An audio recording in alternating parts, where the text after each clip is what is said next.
question from the audience as far as wedding. What do you do if you're in a marriage and you have two little kids and you've outgrown the marriage? I don't know. I'm not married, but I will say, if you have kids and you made certain promises to them, you have to find a way to try and keep that family structure together. Once again, I haven't been married. And of course, these situations can be tough, but we have to have a conversation as men about, when do you put your personal feelings aside to do what is best for the child and not pass on the trauma. Now, I know a lot of you are going to say, well, if the kids see us getting into it, it's going to cause a lot more drama. Some of you motherfuckers are electing to not see your kids, though, and using the relationship, not you, who brought up the question, which I appreciate, but some of y'all are electing to go through the breakup knowing you're not going to be able to see your kid. Why? So anybody in the situation, I know it's tough because parenting can put a lot of strain on a relationship, but if you can work it out and still have access to see your kids,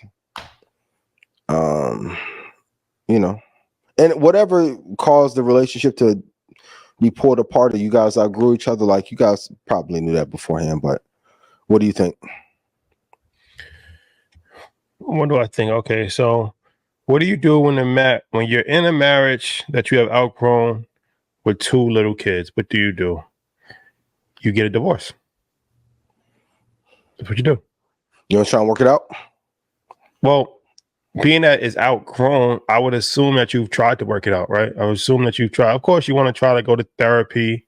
You want to try to have interventions.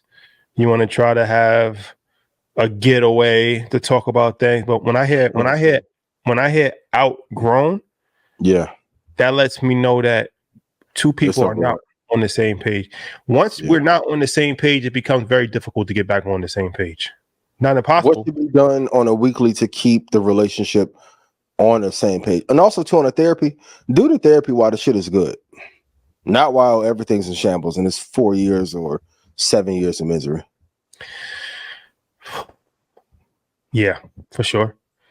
Yeah. Well, I'll say this.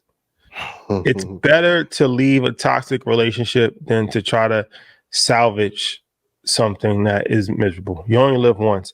I get it for the sake of the kids, but a kid is not. All right, this is the harsh reality of this situation, right? A kid is never the reason why you should stay in a relationship. That might sound fucked up, but it's true. I'm telling you, it's true. A kid should never be the reason why you stay. If a kid's the reason why you're in a relationship, you're already fucked, right? The kid should not be a reason. The kid should not be the main reason why you're in a relationship. It really shouldn't be a reason at all, right? If you're in a relationship because you have a kid, that means you don't want to be in a relationship. Yeah, you don't have a desire for that person. So if the kid is the reason why you're in a relationship, it's not going to work out. You're going to be unhappy. You're going to end up cheating anyway. So my thing is just like, it would be better if you get a divorce. Look, it's not the end of the world. It happens all the time. There's a reason why 50% of marriages end in divorce. It's not guaranteed. It's not illegal to get a divorce. Mm-hmm. Is it the best thing for you financially? Of course not. Is it the best thing for you as far as the children living in separate households? Of course not. But I mean, what can you do? You tried. You tried to make it work. You shouldn't feel guilty. You shouldn't feel guilty if you tried to make something work and it didn't. Life happens. Do you think people actually put enough honest effort on a daily or weekly basis? So if we had like a financial literacy crisis before we did the show, do you think people are putting in enough effort to make their relationships actually work, or they're waiting till they blow up to try and fix them? I think people are not really putting that effort in because they know that they have options. They know that leaving is not, like, it's like back in the day, like you couldn't leave, like you had to figure it out, right? Yeah. So I don't know.